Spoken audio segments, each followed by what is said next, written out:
Well, good morning, everybody, and thank you for inviting me to speak. First of all, I'd just like to say that I've been very happy with the interest that's been shown, especially through Muriel and Rona's group and through all those that have collected in boxes to support us. So I just want to say a big thank you to that and for the many prayers that I know have gone up from the people in your church. Okay. Well, who am I? I'm Phil Granger. I first started going to Paraguay in 1989, and I've been associated with it ever since. I spent 3 years there as an associate missionary for SAMS, and for the last 17 years, I've been doing the work with the poor of Kikio, the village where the home is.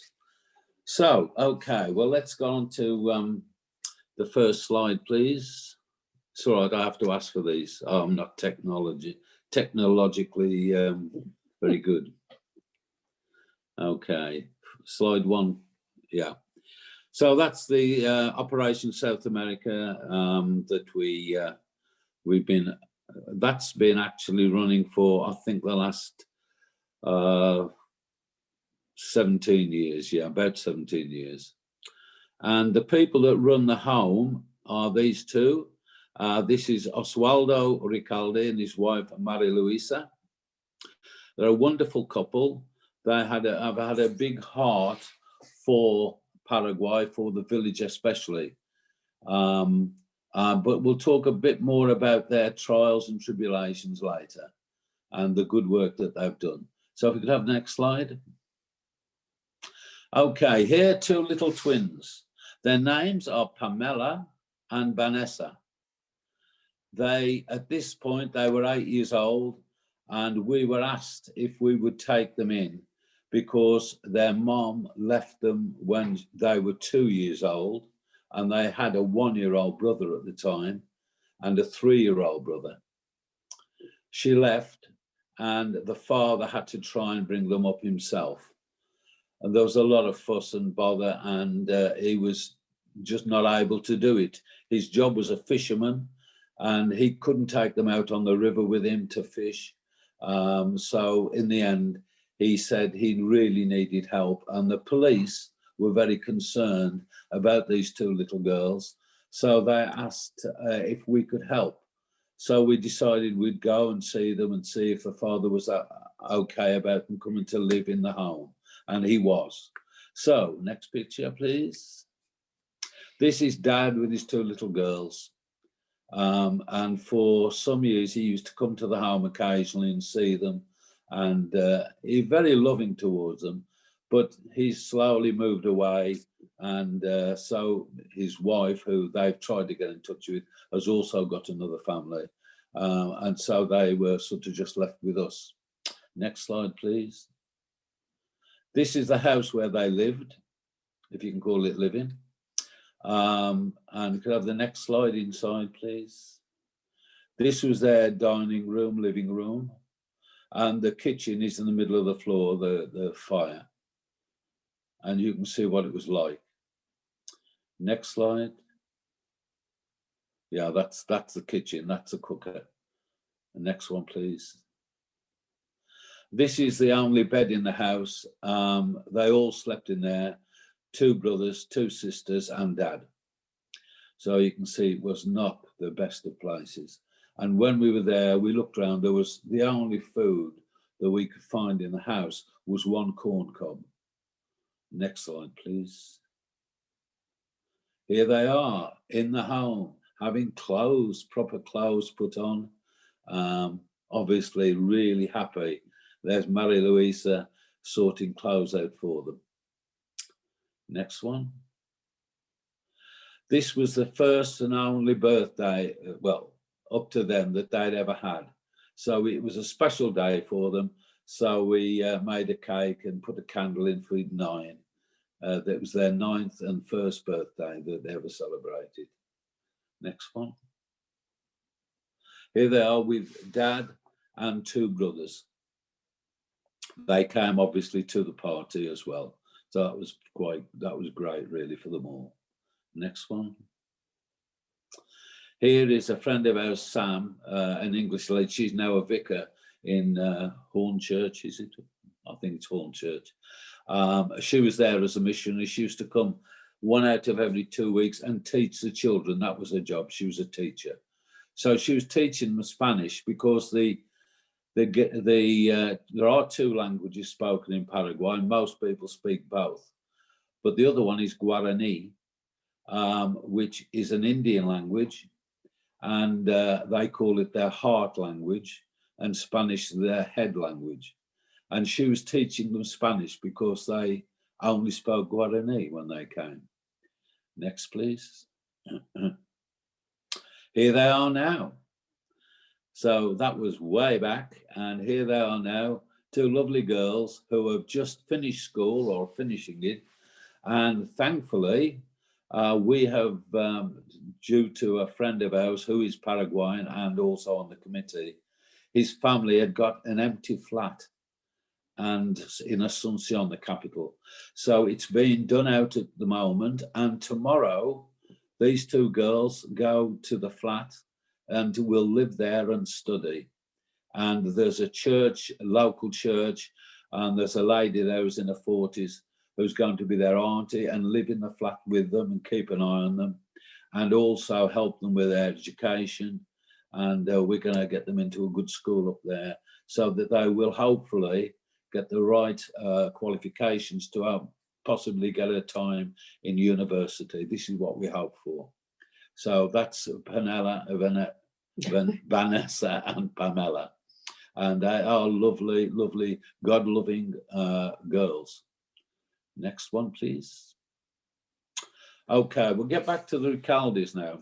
In this picture, you see a girl and a boy. The girl is Rocio, who's Osvaldo's daughter, and the boy was called Victor.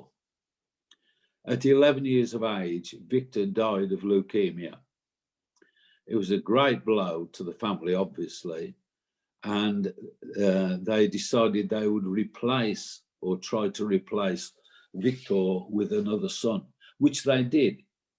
So along came Joselo. So they had 2 children again, Rocio and Joselo. Next slide, please. Here they are. This is Joselo.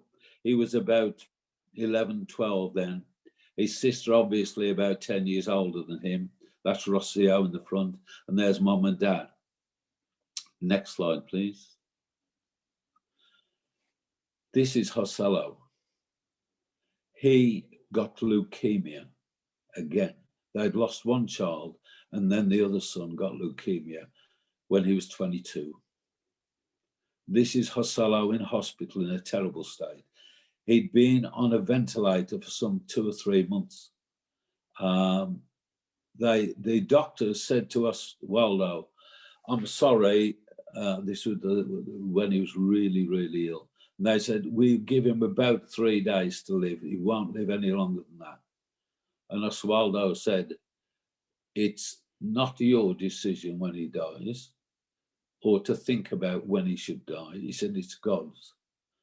He said, if God wants to take him, he will. God didn't take him. Lots of people prayed very strongly for Joselo, and Joselo came through it. And that was in 2018. And next picture, please. This is Joselo now with his favourite dog at the home. He's got over it, he's well, there's no sign of any leukemia. And as you've been talking about prayer in the last few weeks, this was a real, real answer to prayer. He has become a very strong Christian now. In fact, he put me to shame when we went for a meal there, the normal dinner, and we started tucking in and Joselo started to pray. And it was quite funny, really, because Joselo had not really bothered much with Christ before then. So he's now a very strong Christian, lovely young man. Next slide, please. Now then, this is one of the girls. Her name is Camila. And She was from a family, her mother was a drug addict and alcoholic. She had two little, we presume, half-sisters. Different men were in and out of the home. Anyway, she came to the home from court, and then we went back and we fetched her two little sisters, and they are at the home at the moment. Camilla has been found a home with a very nice lady, and she's living a good Christian life now. But at this time, what interested me was, next slide, please. The back of this T-shirt, and that is Isaiah 40, verse 8. And for those of you who can't read Spanish, the grass withers and the flowers fade, but the word of our God lives forever. And I started thinking about this, and I thought, this is amazing that she should have this particular verse on the back of her shirt. And I started thinking about how frail we are. We are like flowers. We do just vanish. And especially when you think of the COVID at the moment, we are so frail. And the knowledge of how frail we are, it should humble us and it should encourage us. It should humble us when we remember how frail we are. Over 100,000 people have died in this country alone of the pandemic, and millions are suffering and have died across the world. There is millions mourning their loved ones. How utterly dependent we are on God. And this should encourage us to know that when everything else has passed, we still have God, no less surely than before. Is anything in this life guaranteed? Are our families immortal? Is our money and riches, are they eternal? Our careers, are they unshakable? Let's not base our enjoyment on what could be gone tomorrow. Only God and his word will last forever. Let this be the basis for everything in our lives. And I read some of that was from a guy named A.W. Tozer, who wrote a wonderful book on it. And I just want to say that we are living in this age where we cannot rely on man, we cannot rely on things just happening. We have to rely on God. And this is how we must live and show others that, by relying on God, things can be made to move. Mountains can move. Hoselo got better. This girl has a home. And many other of the girls that have been through our home have now got satisfied. They're in good homes with good people. So I just want to leave you with the last slide, and I'll just talk a little bit about the girls. That's all the girls. This was a couple of years ago when the last time we went, and they obviously, you can see they learned how to tie or tie-dye or whatever it is. A lady took some tie-dyes and they all had their shirts tie-dyed and they loved it. And in that group, and I won't mention names, but there's, just to explain what some of these girls have been through, there's terrible, one of them had a child and lost it. Many of them have been abused. I obviously won't go into any details on that one. Many have been left to just care for themselves, left in the streets, some of them. But they're a lovely group, and Oswaldo teaches them about Jesus. They read the Bibles. I've not seen so many old Bibles that the edges are all bound down, and they obviously read them and read them and read them, and that's great to see. And they're a happy bunch of girls, and we hope to find homes, good homes for all of them. So there we are. Hopefully some will go back to parents when things are better. Some will go to Christian families. But we pray that the things they have learned in the home from Oswaldo, Maria Luisa and others will go with them, and that will be in them forever. So we just thank you. I thank you for listening, and I know the girls would thank you for all you've done for them. So thank you again. Amen.